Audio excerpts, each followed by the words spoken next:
We got great news in Arizona, folks. We've got just in Arizona State Elections Committee passes a resolution to ban foreign voting machines and require source code, ballot images, chain of custody documents, and log files to be made public. Sounds like they're fighting for transparency in Arizona. It's a little late, but better late than never. Let me go ahead and get in this article, tell you what I'm talking about. That's Senator Wendy Rogers right there. I follow her over on Facebook and a few other places. It says the Arizona Senate Elections Committee yesterday passed a Senate concurrent resolution setting official requirements for the use of electronic voting machines in the state, meaning the machines have got to pass these lists of rules in order to be qualified to be used in the state. As the Gateway Pundit reported, the Elections Committee heard bombshell testimony in the Elections Mechanics Part 3. There was three parts of this on the Gateway Pundit over the last few days, and it's just explaining all the possible problems with these previous machines, the ones they hopefully won't be using anymore. This was voted on, this presentation, and voted on a number of election integrity bills as a process of showing these election mechanics what really goes on. They are in process of trying to put legislation together in order to pass bills to prevent this type of stuff from happening again. Now, if you'll look right here where my little cursor circling, now this here is a share link. I put the link in the description below to the full article. You can go down to this article right here and hit the share link, and it will actually give you the election mechanics videos as well if you want to check those out. So the state senators stayed in committee for 2 to 9 o'clock, 7 hours on Monday to consider these critical agenda items. The strike everything amendment to State Senator Anthony Kearns, SCR 1037, set official requirements for the voting machines to require all levels of production to occur in the United States, making source code available to the public, meaning they can't be having this information bouncing back and forth out of the country. It says, and it's required of the public, and requiring the Secretary of State to post the images of the paper. Chain of custody documentation, meaning they got to prove it from point A to B to C, and the log files on their website within 24 hours after the polls close, meaning that once it's over, shouldn't be 3 weeks to find out how the numbers end up tallied in the end.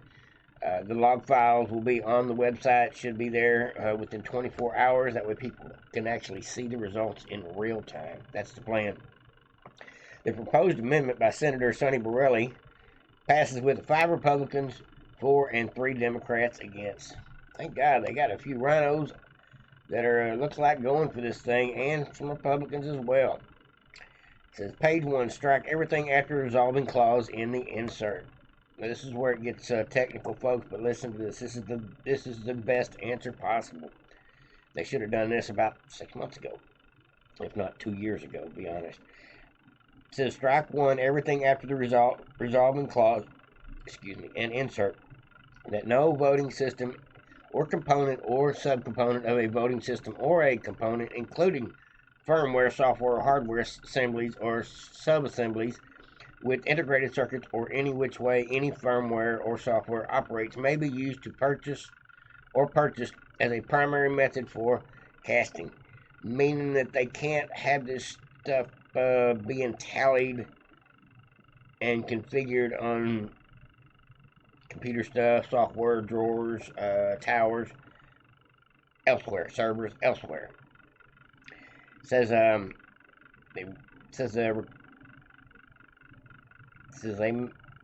all this stuff may be used. Says all this stuff may not be used out of the country, may be used or purchased as a primary method for casting, recording, and tabulating ballots in any election held in the state for federal offices, unless. Now, here's the deal right here.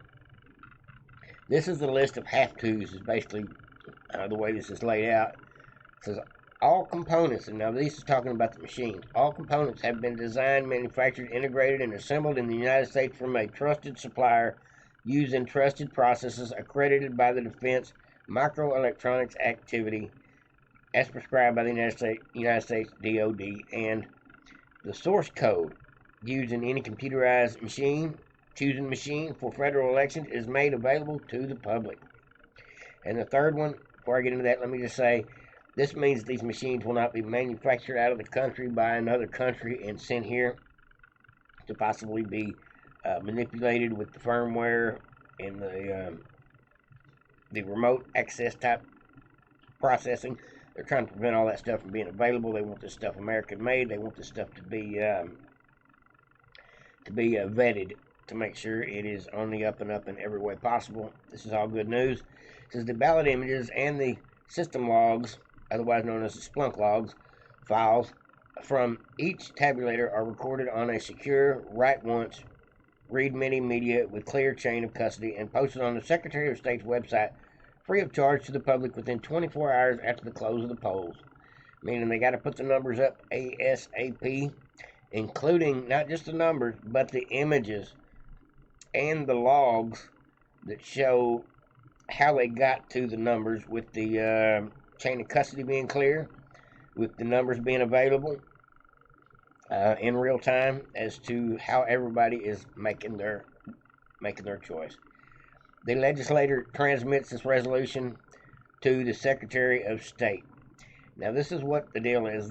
They do not have to run this by the governor. In most cases, you have to run a lot of things by the governor, but since this is over federal elections, they don't have to deal with the governor. Now, let me explain this a little bit.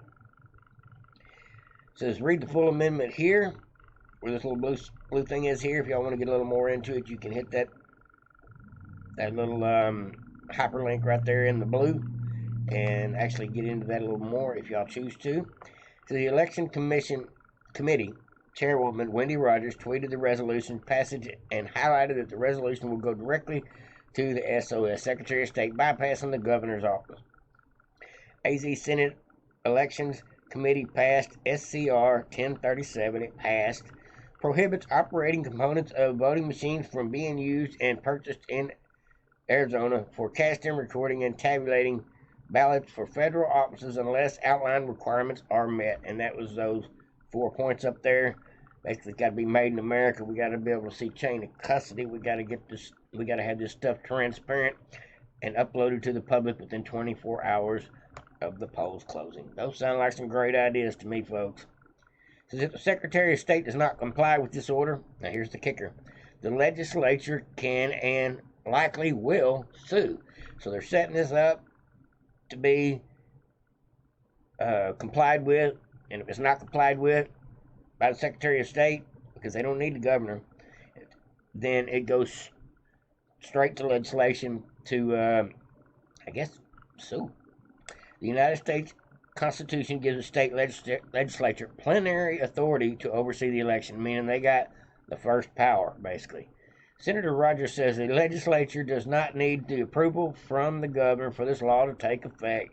So, Katie Hobbs, get bent. We circumventing you in this whole situation.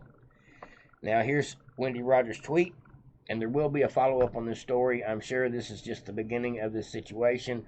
We're going to have to see how the Democrats try to fight this, how Katie Hobbs tries to act like it doesn't mean nothing, and we'll have to find out in the end how the Secretary of State responds to it, whether we got to take that sucker to court or not.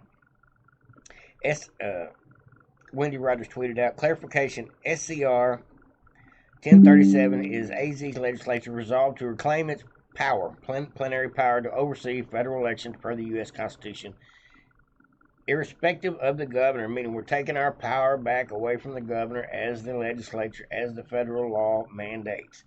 It says, Senate Bill 1074 acknowledges the state legislatures have an authority over the state elections, which requires a governor's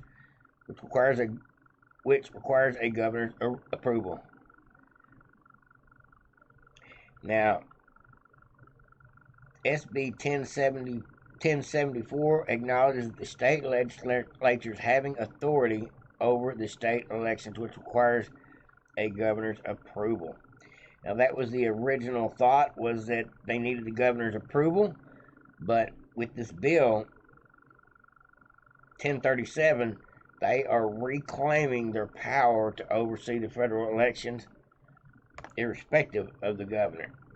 If everybody follows me there, They put a bill together to basically not need the governor's approval to get into changing the rules.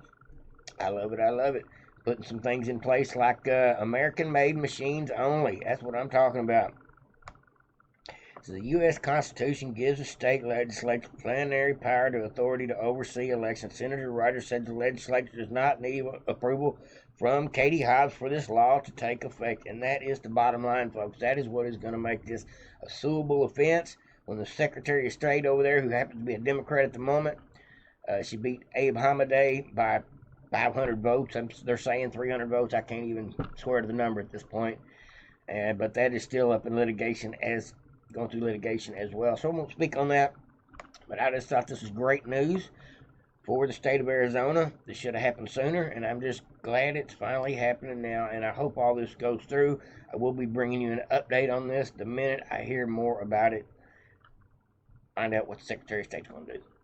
Like, subscribe, and share. Devoted Patriots, have a happy Valentine's Day. I hope you're enjoying your day with your significant other. And if you're all alone, have a wonderful day as well. Because